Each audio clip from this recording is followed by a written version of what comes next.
Hello, it's Dorothy Watt here, transformational homeopath and holistic wellness advocate.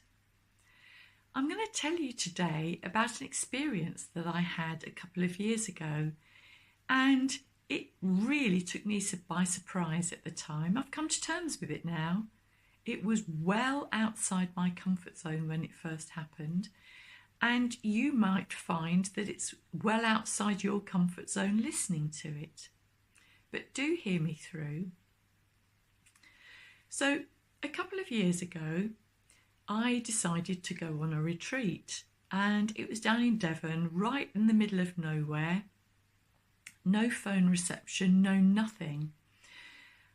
And when I was travelling there, I received a phone call from a friend telling me that a mutual friend of ours was seriously ill in hospital.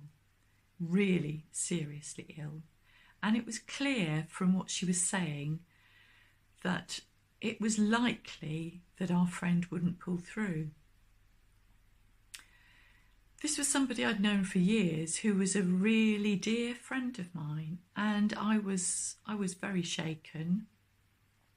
Continued on my journey, and a couple of days later, while I was on my retreat, I had a very strange experience.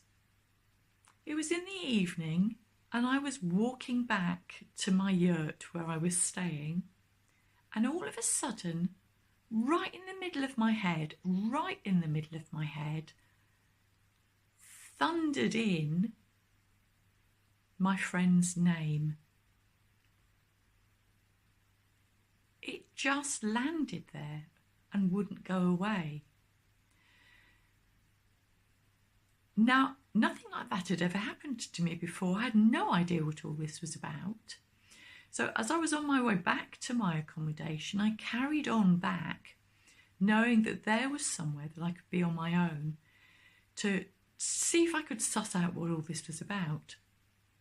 So when I got back, closed the door, sat down comfortably on my bed, I then focused my attention on my friend, and energetically, my mind, my higher self, communicated with my friend's higher self, and I asked what she needed from me.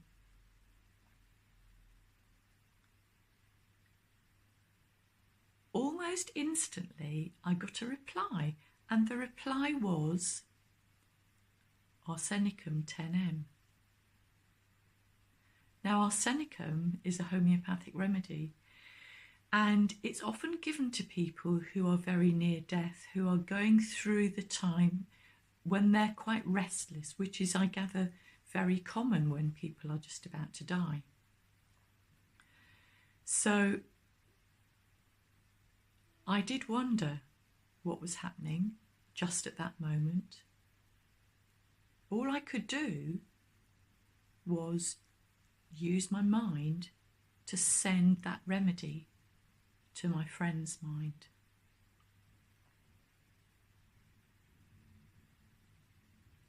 This was just so far outside anything I'd ever contemplated before that I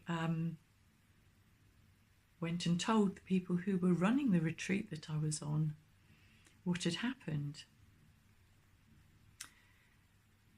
Things got a little bit more unexpected for me a couple of days later,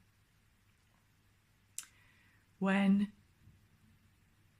my friend's name thundered back into the middle of my head, exactly the same place again, 2 days later. This time I could actually see her, and what I could see was such a happy, relaxed face surrounded by golden light. I asked what I could do to help again, and I was again given the name of a homeopathic remedy. So again I sent it using my energy my higher self to her higher self. And again, I told the people who were running the retreat, in fact, I think I told everybody on the retreat about this experience that I'd had. And I found it quite unsettling because it was so far outside my comfort zone. I told quite a lot of people what had happened because I just wasn't used to working in this way or having this sort of experience or being called to do any such similar work. So when I got home from my retreat, I found that my friend had died, and that she had in fact died at around the time that her name had originally clunked into my head.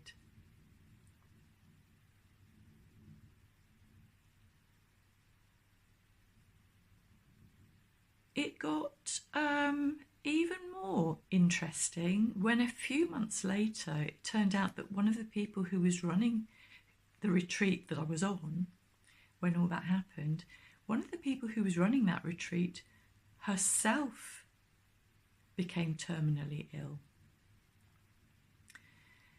And it was clear that this person was also dying. And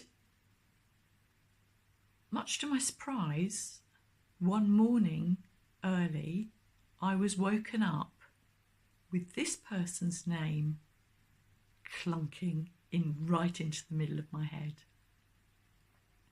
So again, I asked what I could do to help. And again, I was told, energetically, I sent that help.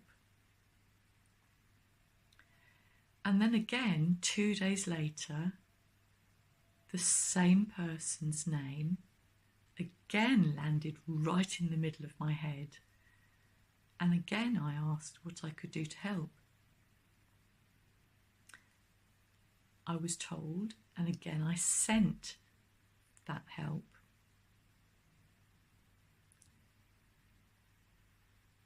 You may not be surprised to hear that it later transpired that that person had died around the time that their name first landed in my head.